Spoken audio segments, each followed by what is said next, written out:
donc c'est bon, ça file. Alors, déjà bonjour Ami. Bonjour. Est-ce que tu peux te présenter pour ceux qui ne te connaissent pas et surtout axer, on va dire, sur ton domaine professionnel? Ouais, bien sûr. Alors, je m'appelle Amin Djassi, j'ai 31 ans. Après, je sais pas, est-ce que tu veux que je redonne ça? Je suis marié, j'ai deux petites filles, 2 ans et 4 mois. Je suis dans l'informatique depuis, depuis tout jeune, hein. C'est toujours un domaine qui m'a passionné. Mais sinon, oui, depuis 23 ans, j'ai fait mes études à l'Université Polytechnique des Hauts-de-France, donc à l'ISTV pour ceux qui connaissent. Et qu'est-ce que je pourrais dire d'autre? J'ai fait mon master en alternance dans une ESN. Et là, actuellement, je suis freelance en auto-entreprise, pour être plus précis. Depuis maintenant 1 an en auto-entreprise. Et sinon, pour le portage salarial, j'ai commencé chez Insitu il y a 4 ans, lorsque j'avais 26 ans. Ok. Voilà. Et du coup, nous, pendant notre petit échange, tu m'as fait part que tu as bossé pendant 2 ou 3 ans, je sais plus, dans une grosse ESN. Oui. Est-ce que tu peux nous parler de cette expérience et comment, et du coup, ma deuxième question pour qu'elle pourra se rejoindre, c'est comment tu es passé de travailler dans une grosse ESN en tant que salarié Ouais. à aujourd'hui en tant qu'auto-entrepreneur? Ouais, bien sûr. Alors, comme je t'ai dit, en fait, j'ai fait mon alternance dans une ESN. Donc, c'était mon master. Donc, forcément, l'alternance, ça se permet d'avoir une première expérience professionnelle plus un premier salaire. Voilà. Et j'étais dans une équipe, une adorable équipe, hein. C'était une petite équipe, une petite TMA, tierce maintenance applicative. Et en fait, à la fin de mon alternance, j'ai changé de projet. Donc, je suis parti 6 mois chez un client. Ensuite, je suis parti 2 ans chez un autre client, puis encore 2 ans chez un autre client. Et en fait, j'étais un peu ballotté à droite à gauche. Je ne me sentais pas progresser. En tout cas, je n'étais pas spécialiste sur une technologie. Ça se passait très très bien avec le SM, les gens étaient adorables. Mais en fait, il y avait cette envie de plus. J'avais envie de quelque chose de plus. Et en fait, à un moment donné, j'étais arrivé à un moment de ma vie où, je sais pas, je sentais que le domaine de l'informatique m'ennuyait. Parce que 8 heures derrière un PC, ça m'ennuyait. Et en fait, j'étais prêt à repartir, reprendre mes études et vraiment partir en psychologie. Et en fait, à ce moment-là, j'ai rencontré 2 personnes, donc Amine et Cédric, si vous vous reconnaissez. Et en fait, c'est eux qui m'ont parlé de portage salarial dans un premier temps. On restait dans le domaine de l'informatique, mais en fait, bon, en termes de valeur, on va me dire que c'est pas forcément très gratifiant, mais en fait, ils ont été très transparents avec moi. Et ils m'ont rapporté leur premier bulletin de salaire. Voilà, pour le coup, c'est très très très transparent. Le Euh, salaire, faut pas faire semblant, c'est quelque chose qui compte tout de même. ah oui, ah oui. Et je t'avouerai que quand j'ai vu le premier salaire de cette personne, je me suis dit, c'est bizarre quoi, il a fait un x3 limite. Et je me suis dit, bon, il y a peut-être un coup à jouer avant de faire un 180 et partir carrément en demi-tour. Et à ce moment-là, je me suis dit, je pense que c'est le moment en fait, il faut que tu quittes ton ESN. Mais tu sais, j'étais vraiment bridé par ces injonctions qu'on te donne quand tu es plus jeune. Non mais le CDI c'est bien, mais t'as un CDI, il faut surtout pas que tu le quittes le CDI. Et en fait j'ai contacté Insitu, et en fait ils ont été hyper rassurants avec moi. Je me souviens, je crois que c'était Alice que j'ai eu au début, et en fait elle m'a tout expliqué. Et j'ai bien aimé parce que tu vois, je me fie pas forcément au premier contact. C'est pas, tu vois, c'est pas, je trouve que c'est pas révélateur. Mais en tout cas, ce premier contact, il a été très bienveillant, sécurisant, ouais, c'est ça. Bienveillant, sécurisant. Elle a pris le temps vraiment de tout m'expliquer, de me réexpliquer. Elle m'a envoyé des mails, enfin vraiment très patiente. Et je me suis dit, ouais, il faut que je tente. Il faut vraiment que je tente. Sinon, je vais avoir des regrets. Les regrets, bon. Et j'ai tenté. J'ai eu la chance de repartir, qu'on me recontacte pour une mission, en fait, chez quelqu'un que je connaissais bien. Et, euh, et j'ai eu mon premier salaire. Et il y a eu une petite émotion quand même. Il y a eu une petite émotion parce que je me suis dit, ouais, en fait, c'est possible. C'est possible. Tu vois, en fait, je me suis toujours imaginé des plafonds de verre en fait, dans les entreprises. On m'a toujours dit, oui, tu resteras bridé à 2000-2005. Et j'ai eu mon premier salaire. Je me suis dit, ouais, en fait, il y a un autre monde. Il y a quelque chose d'autre qui est possible. Et à partir de ce moment-là, je crois que ça a débloqué quelque chose en moi. Et j'avais envie de plus, en fait. J'avais envie de plus. Et ça débloque énormément de choses, en fait. Ça débloque énormément de choses. Donc, merci à cette ESN. Mais c'est vrai que, à un moment donné, j'ai eu besoin de liberté. Et c'est vrai que j'ai trouvé cette liberté dans le portage salarial, en tout cas. Oui, parce que c'est ce que j'allais dire pour recontextualiser. On parle bien de portage salarial et non vraiment de freelancing. Oui, oui, oui. Et si demain, il y a un de tes amis, une connaissance, ou même, voilà, on va dire quelqu'un professionnellement qui te dit, voilà, je ne connais pas c'est quoi le partage salarial, parce que moi, personnellement, j'ai déjà fait des échanges avec des personnes qui voudraient se lancer en freelance, mais qui ne savent pas du tout ce que c'est. Ouais. Qu'est-ce que tu leur dirais via ton expérience, c'est quoi le partage salarial? Le portage salarial, c'est trop bien. C'est ce que je leur dis tout le temps. Le portage salarial, c'est sécurisant, comme tu disais. Il y a vraiment ce cadre sécurisant dans le sens où, en fait, tu as un CDI. T'as un CDI. Et les gens recherchent le CDI. Déjà, dans le CDI, ce qu'il faut croire, c'est que c'est contrat à durée indéterminée. Donc, il y a contrat et durée. Donc, il y a quand même cette notion de durée dans le CDI. Il faut le savoir. Mais bref. En fait, moi, ce qui m'a rassuré en fait, dans un premier temps, c'est justement c'était ce CDI. Parce que moi, forcément, j'avais d'autres objectifs. J'avais ma femme, on voulait acheter une maison, et il nous fallait 2 salaires. Je ne pouvais pas attendre les 3 ans de bilan comptable du freelancing. Et là, en fait, forcément, ça arrivait vraiment au bon moment, quoi. Donc le CDI et le chômage, forcément. Le chômage, c'est pas un gros mot, hein. Chômage, quand on part au chômage, déjà on a cotisé pour, donc il ne faut pas avoir honte d'être au chômage. Et il y a aussi cette notion de quand tu es au chômage, tu as le temps. Tu as le temps de pouvoir rebondir pour aller vers d'autres, peut-être te former sur d'autres projets, peut-être entreprendre sur un autre pan de la vie auquel tu n'aurais peut-être pas pensé à la base. Donc il y a aussi cette notion de chômage qui est top, que tu peux avoir grâce à une rupture conventionnelle. Et il y a ces notions de prévoyance, de retraite, ça tu cotises tout le temps. Donc ça c'est top. Et ce que je leur dis en fait, je commence tout de suite par le salaire. En vrai, je commence tout de suite par le salaire parce qu'on ne va pas se mentir. Il y a beaucoup de personnes qui me disaient oui, mais le salaire n'est pas une valeur, pardon. C'est pas une valeur en soi. L'argent ne contribue pas au bonheur, ok, mais il t'apporte un certain confort. Et via ce confort, tu peux déjà te reposer mentalement et t'imaginer vers d'autres pans de la vie. Et ça, c'est top. Parce que vraiment, c'est vraiment une marche pour pouvoir imaginer d'autres choses. Je suis désolé, mais à la fin du mois, quand tu ne regardes pas ton compte, c'est un confort mental. Une libération d'esprit. C'est ça. Tu as les mots, en fait. C'est vraiment une libération d'esprit. Tu peux vraiment t'imaginer vers d'autres choses. Tu peux vraiment t'imaginer vers d'autres pans de la vie. Et ça, je souhaite ce bonheur à tout le monde, enfin, ce confort. Je souhaite ce confort à tout le monde, en tout cas.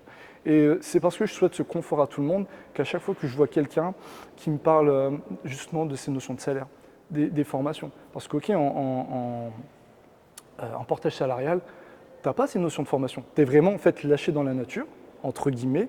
Tu es ton propre maître, tu es le maître de ton bateau en fait. Tu es lâché dans le grand bain, mais tu es maître de ton bateau. Et ces notions de formation, tu dois les acquérir toi-même. Pour certaines personnes, ça peut être bloquant. Pour d'autres, pas du tout, justement. Parce que vu que tu gagnes mieux, tu peux vraiment te projeter vers des formations. Là, j'ai pu me payer une formation en tant que en tant que coach professionnel. Je sais que si j'avais été dans une ESN, j'aurais peut-être dû batailler pour avoir ce financement. Et ça, c'est quand même ouf, c'est quand même fou. Donc, je leur parle de ça, le salaire, et je suis hyper transparent. Je leur parle de TJM, parce que les gens n'ont pas forcément cette notion de TJM. Tarif journalier moyen. Moi, je sais que, justement, quand j'étais en alternance, on s'était moqué de moi parce que je n'avais pas la notion de TJM. On ne me l'avait pas enseigné à l'école. Et là, donc, je leur parle tout de suite de la notion de TJM. Je leur montre les calculs, salaire. Je leur note les notes de frais. C'est agréable de faire des petites notes de frais et de se dire qu'au final, ça passe sous l'entreprise. Enfin, je leur parle de tout ça. Et au final, soit la personne adhère un peu à ce discours parce qu'en fait, c'est ce qu'elle recherche, soit non, parce qu'en fait, elle a d'autres motivations. Et dans ce cas-là, c'est OK avec ça. Tant qu'au final, on a d'autres motivations, tant qu'on a du moteur, du mouvement. Voilà. Mais ouais, c'est comme ça que je présente le freelancing, enfin en tout cas le portage salarial, ce cadre sécurisant. Je présente les bons côtés. Après, je présente aussi les côtés moins bons, hein, parce que forcément, il y a des côtés qui sont un peu plus challengeants.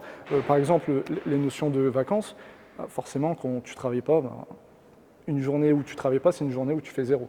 Zéro en termes de TGM, c'est plutôt logique. Les arrêts maladie. Bon, les arrêts maladie, on en a. Tu en as, mais voilà, c'est quantifié, il y a un plafond. Mais il y en a, la sécurité sociale. D'être lâché dans le grand bain, comme tu le disais. Le fait d'être lâché dans le grand bain, ça peut être effrayant.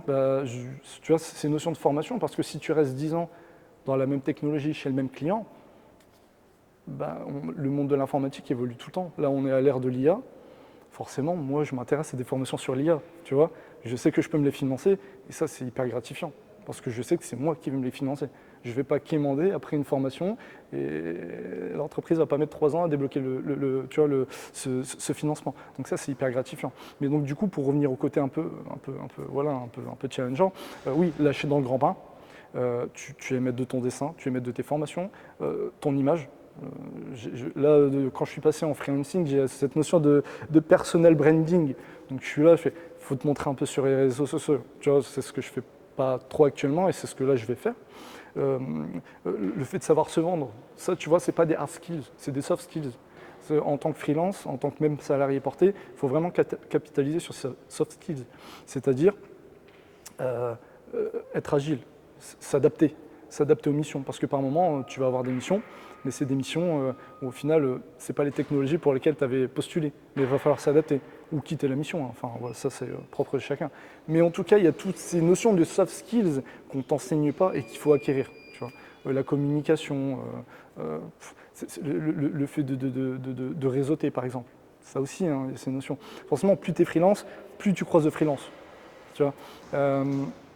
Donc ouais, il y a tous ces petits travaux en amont ou en aval, hein, ça dépend des gens, mais qu'il faut aussi entretenir ou alors travailler. Donc là, j'avais parlé forcément, quand tu travailles pas, il y a zéro qui rentre. Quand tu n'as pas de mission, parce que je sais qu'il y a certains clients, ils aiment bien renouveler tous les 3 mois.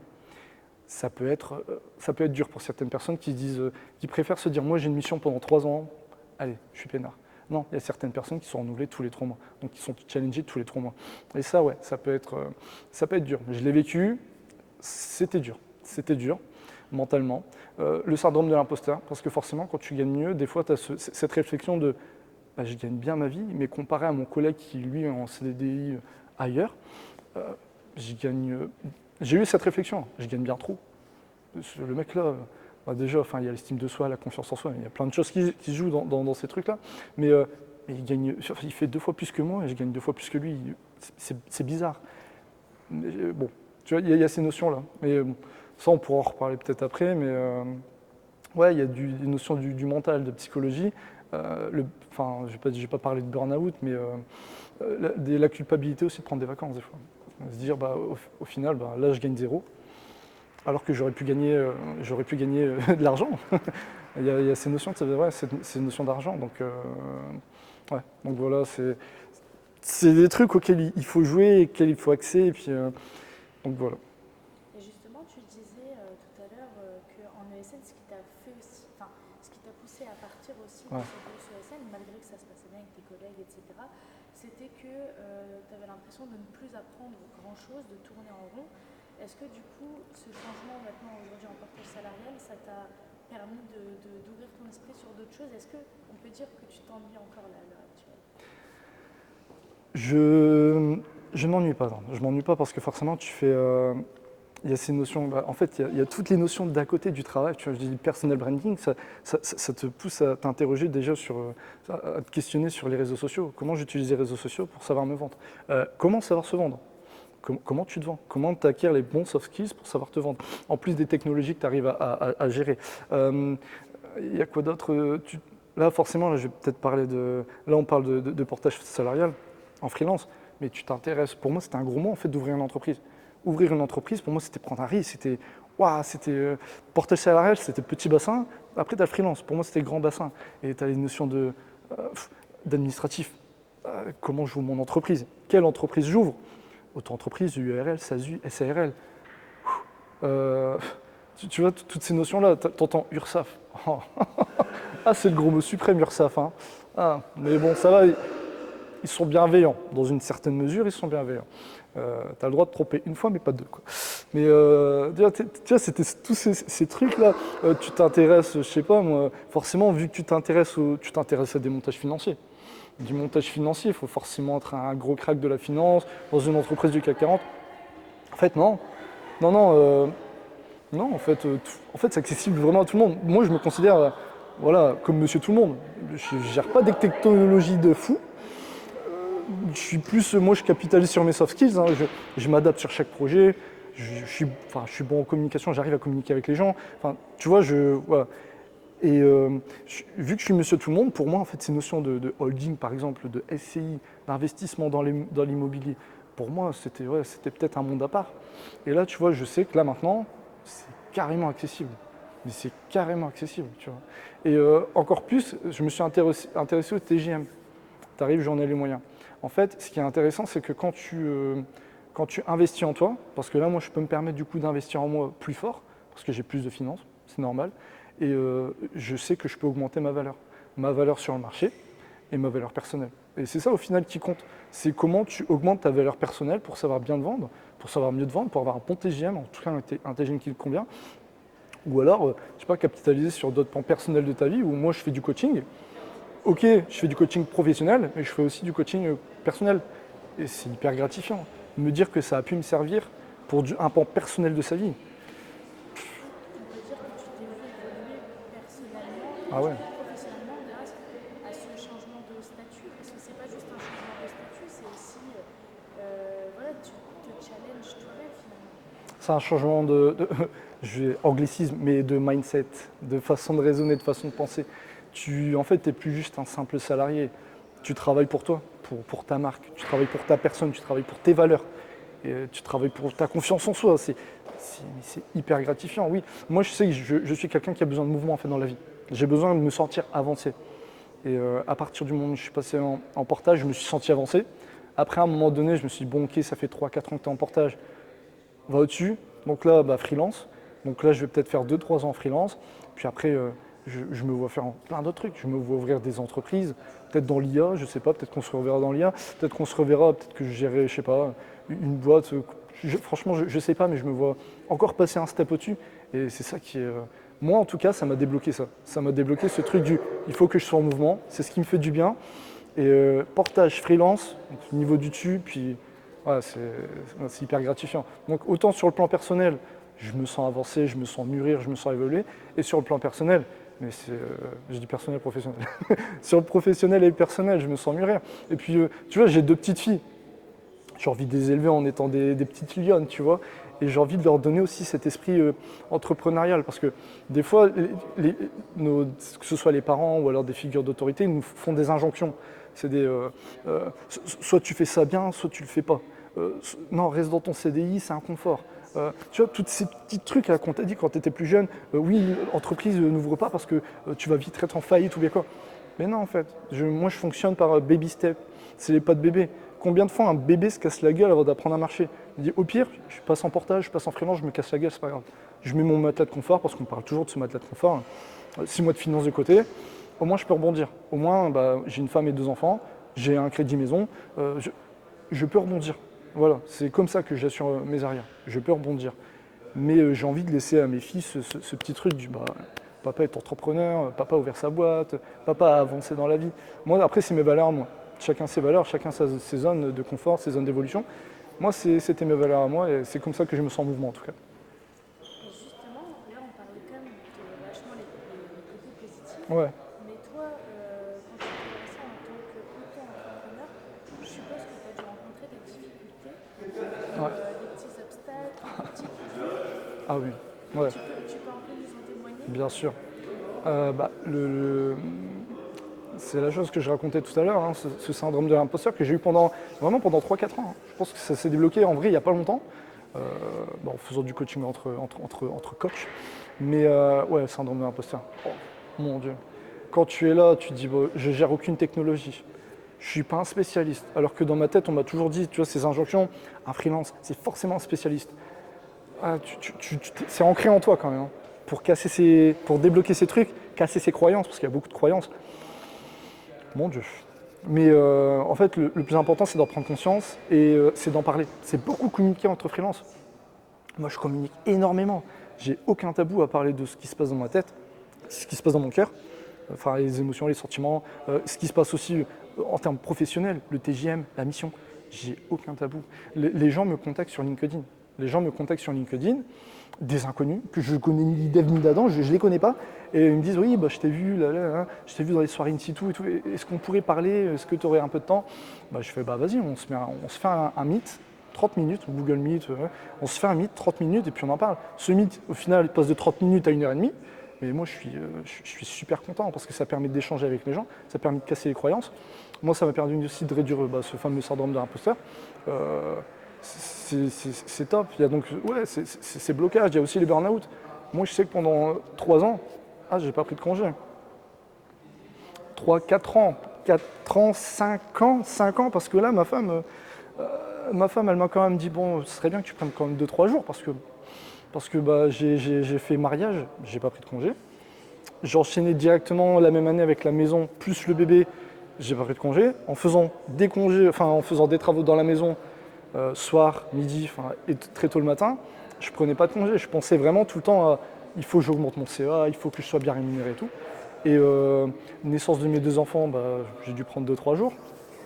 Je n'encourage pas les gens à faire ça, loin de là. C'était mes croyances à moi. Je suis entrepreneur, je suis en freelance, je suis en portage. Non, il faut que je ramène de la maille. C'est ce qui se passait dans ma tête. Il faut que je ramène de la maille. C'était vraiment l'expression.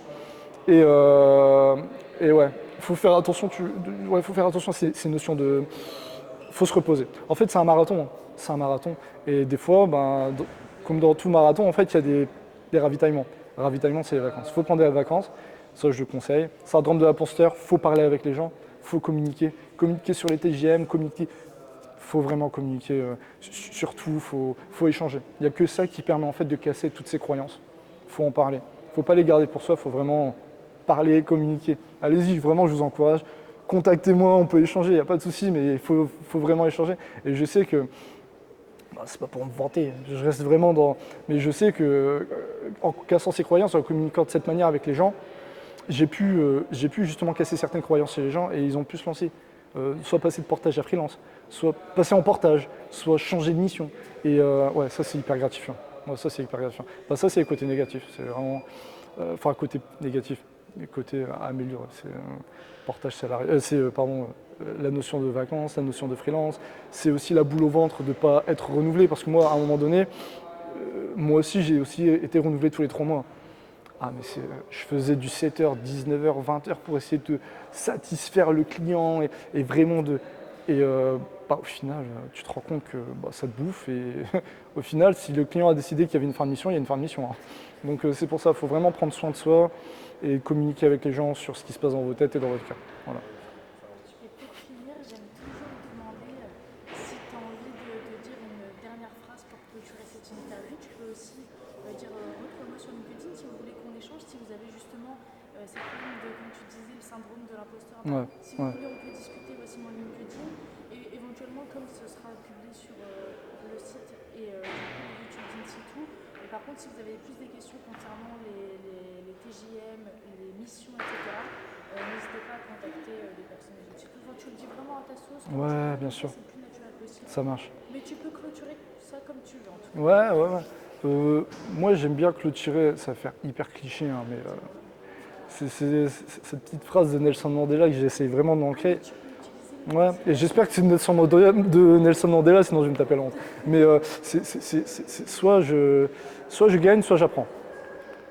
Et c'est hyper cliché, hein. Mais c'est vraiment cette notion. Lancez-vous. Même des fois, on va vous dire ouais, le marché est compliqué, même si c'est dur. Hein, vous retrouverez toujours un taf pour l'instant, en tout cas pour l'instant, dans l'informatique ou même en tant qu'indépendant dans d'autres filières. Lancez-vous. Demandez votre TGM. Je sais que ça ne se fait pas, hein, les ESN ne le donnent pas naturellement. En général, il y a toujours cette question qui vient et qui ne répond pas justement à la première question, c'est mais pourquoi tu veux savoir ton TGM? Toujours ces petites questions. Qu'est-ce que je pourrais vous dire d'autre? Une autre phrase qui me revient, c'est quel est le prix de l'inaction? Quel est le prix de l'inaction? Parce que l'inaction, c'est un prix. Et très souvent, c'est le temps. C'est le temps qui passe. Et ça, des fois, c'est dur. Quand tu fais un point d'arrêt et tu fais une rétrospective sur ta vie, tu fais j'aurais peut-être dû commencer plus tôt. Et ouais, ça c'est une phrase qui m'a marqué. Et c'est pour ça que maintenant, des fois, je sais que je suis quelqu'un qui réfléchit énormément. Beaucoup, trop. Et des fois, ça me bloque. Et des fois, du coup, il y a cette phrase qui me revient. Et en fait, à ce moment-là, j'éteins mon cerveau. J'éteins mon cerveau et je me dis, allez, je me lance, j'y vais, il faut y aller. Donc éteignez votre cerveau et puis si vous avez des questions sur tout ce qui est freelance, portage salarial, sur les à côté, Soyez libre de me contacter sur LinkedIn. Franchement, je me ferai un plaisir. J'adore échanger avec les gens, connaître l'histoire des gens. Moi, ça me permet d'apprendre et même d'évoluer, de découvrir d'autres filières. C'est comme ça que j'ai découvert le portage salarial. Et après, si vous avez des questions qui puissent porter sur les missions qui sont disponibles sur le marché, sur les missions qui sont disponibles sur la santé du marché, sur les TJM, sur les notions de formation, contactez In-situ. Moi, ils m'ont aidé. Je suis très heureux. Donc, je pense que je suis monsieur tout le monde et vous pouvez également le faire. Voilà. Et tu peux dire très bonne journée. Très bonne journée.